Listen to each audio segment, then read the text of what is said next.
Hi guys, it's summertime and the best drink to make for the summer is fresh squeezed watermelon juice or also a watermelon martini. So I've already cut up and de-seeded a watermelon. So we're going to put this in the blender and we'll put, it's about 6 cups.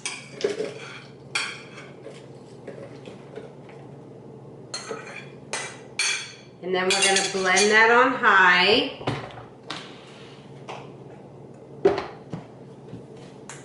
We'll start off slow, and we'll get it going. Hold the lid on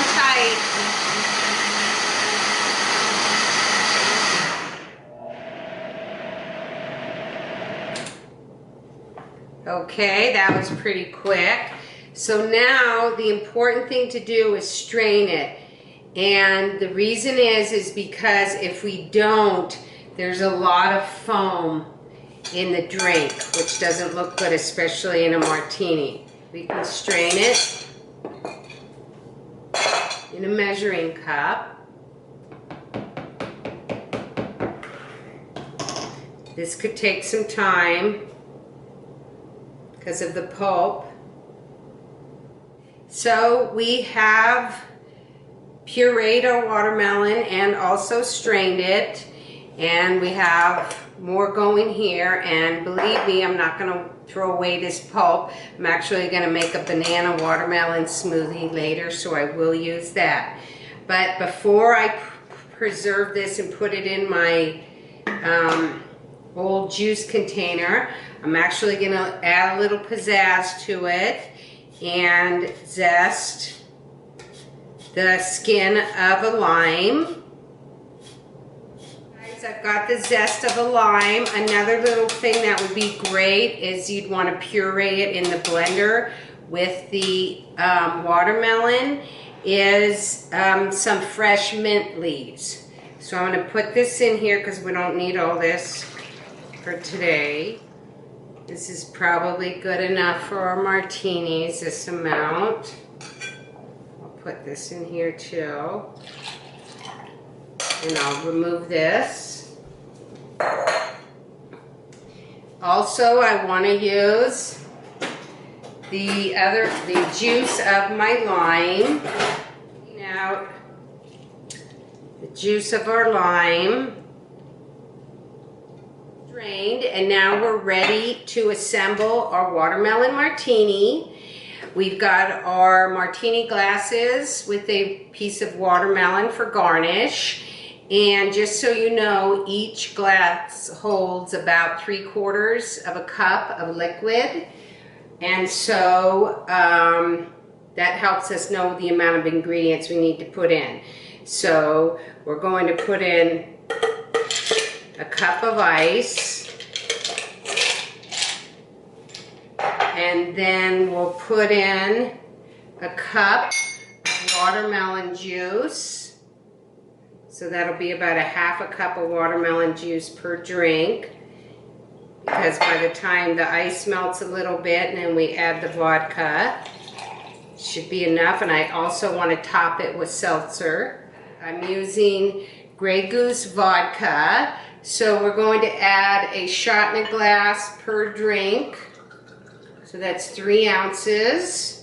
You can make it stronger or not put in any alcohol at all. Can't forget our simple syrup. So since watermelon's pretty sweet, you don't need too much, but you do need a little. So I'm going to put in a tablespoon. That'll be a 1/2 tablespoon per drink. And the way I make this, guys, I make my own, and I just put it in an old maple syrup container. So it's 1 cup of sugar in a pot with 1 cup of water. You bring it to a boil for about 3 minutes, and you do have to stand there and watch it because you would not want your simple syrup overflowing on your range. So you let it sit, and when it cools, you put it in this jar, and I actually add some lime zest to give it a little extra flavor.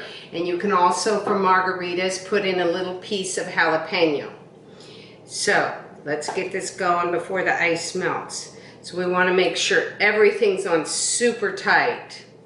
So we've got our watermelon juice, our vodka, and our simple syrup. We're going to shake this.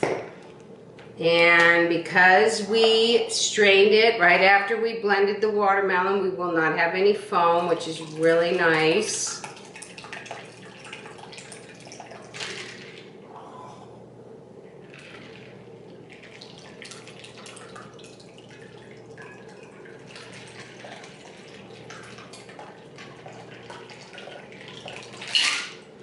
Okay, and now we're going to top it with some lime seltzer.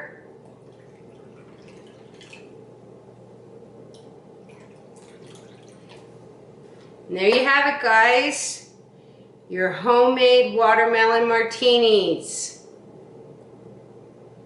So for people who don't want alcohol in their drink, another great thing to do is use our giant ice cubes, and we can put 2 in a cup. It's quite high. And then we'll get our watermelon juice. We'll pour that about 3/4. And then we're going to top it off with our seltzer. And there you have it, guys. Happy summer.